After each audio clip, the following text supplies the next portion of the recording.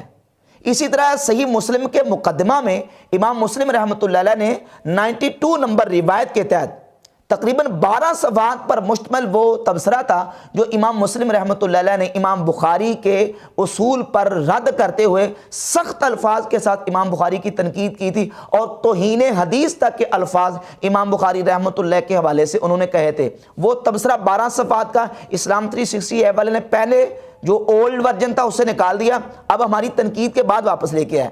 اسی طریقے سے سنن نسائی کی 1086 نمبر حدیث، پچھلے سال وہ حدیث صحیح تھی، اور جب سے سنن نسائی لکھی گئی ہے، یہ وہابیوں کی کاروائی سے پہلے کسی ایک محدث نے بھی اس حدیث کو ضعیف نہیں لکھا تھا، صحیح چلی آ رہی تھی، اور یقیناً وہ اپنی سند کے اعتبار سے بالکل بے غبار اور بے جو نا وہ اعتراض ہے، وہ صحیح حدیث ہے۔ پچھلے سال وہ حدیث 1086 نمبر سنن نسائی کی صحیح تھی، اب دوبارہ جو اگلے سال میں نیا ورژن آیا اس میں اس حدیث کو ضعیف لکھ دیا۔ 1375 نمبر حدیث سنن نسائی کی، پچھلے سال وہ صحیح تھی، اب اس کو ضعیف لکھ دیا۔ تو اتنے بڑے بڑے جب بلینڈر یہ کریں گے تو تنقید تو ہوگی، اور تنقید ہم کریں گے، اور پھر کہتا ہے وہ جی اصل میں پرنٹنگ کی مسٹیک ہو جاتی ہے، وہ تو قرآن پاک کے نسخوں میں بھی ہو جاتی ہے۔ مرزا صاحب، پرنٹنگ کی مسٹیک کی بات نہیں ہے، یہ ان بلینڈر اور دھوکہ دہیوں کی بات ہے جو اسلام 360 والے نے لوگوں کی آنکھوں میں دھول جھونک کے لوگوں کو وہابی بنانے کی ایک خاموش سازش کی ہوئی ہے۔ لوگ یہ سمجھتے ہیں کہ شاید وہ کتابیں جو جامع ترمذی، سنن نسائی، سنن ابن ماجہ اور مشکات اور دیگر کتابیں، ان میں جو حدیث پر حکم لگایا گیا صحیح کا یا ضعیف کا، وہ ان ائمہ محدثین نے لگایا۔ سادہ لوگ بیچارے یہ سمجھتے ہیں، لیکن انہیں پتہ نہیں ہے کہ یہ جو حدیث کو صحیح یا ضعیف کہنے کا یہ جو عمل ہے، یہ وہابی علماء کی طرف سے ہے۔ جس کو وہ صحیح کہتے ہیں وہ صحیح ہے، اور جس کو وہ ضعیف کہتے ہیں وہ ضعیف ہے۔ تو اب مرزا کہتا ہے کہ یہ جی فرقہ واریت کی لعنت سے بالا تر ہو کر یہ ایپ میں کتابیں ان کے تراجم رکھے گئے ہیں۔ مرزا صاحب، اگر فرقوں کی بات کریں تو یہ فرقہ شیعہ ان کی کتابیں تو نہیں ہیں، تو پتہ چلا کہ فرقہ واریت کی لعنت سے پھر بالا تر تو نہیں ہے، تو وہ لعنت جو ہے ابھی تک برس رہی ہے، اس لعنت کا بھی کوئی ازالہ آپ کو کرنا پڑے گا۔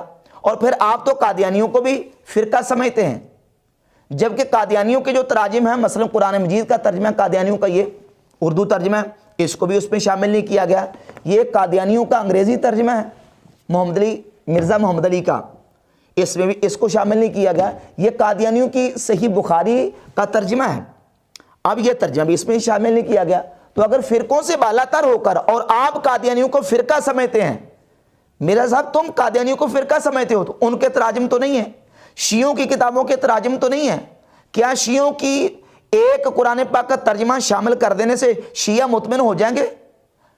شیعہ جو ہے وہ اس پر راضی ہو جائیں گے؟ وہ ہرگز راضی ہوں گے۔ تو فرقہ واریت کی بات جب کرتے ہو، فرقہ واریت کی لعنت سے بالا تر ہو کر، تو وہ لعنت ابھی تک پڑ رہی ہے، اس کا ازالہ کس طرح کرو گے؟ اور پھر جو تراجم ڈالے گئے ہیں کتب ستہ کے، اور مشکات کا ترجمہ اور مسند احمد بن حنبل کا، اس میں مسند احمد بن حنبل میں کیا اس نے خیانت کی ہے، ڈنڈی ماری ہے۔ ٹوٹلی احادیث جو ہمارے پاس دار و احیاء تراث العربی کا نسخہ ہے، اس میں 27,100 احادیث ہیں، اور اسلام 360 ایپ میں مسند احمد ابن حنبل کے نسخے میں 13,400 صرف 40 احادیث ہیں۔ آدھے سے زیادہ احادیث اسلام 360 ایپ میں جو مسند احمد ابن حنبل کا نسخہ رکھا گیا ہے اس میں موجود ہی نہیں ہے۔ تو تنقید تو ہم کریں گے۔ لوگوں کو آپ انٹرنیشنل نمبرنگ کے دھوکے دیتے ہیں۔ انٹرنیشنل نمبرنگ کہاں سے آئے گا جب آدھے سے زیادہ احادیث ہی مسند احمد ابن حنبل کے اس میں موجود نہیں ہے؟ تو پھر انٹرنیشنل نمبرنگ کہاں سے آ جائے گا؟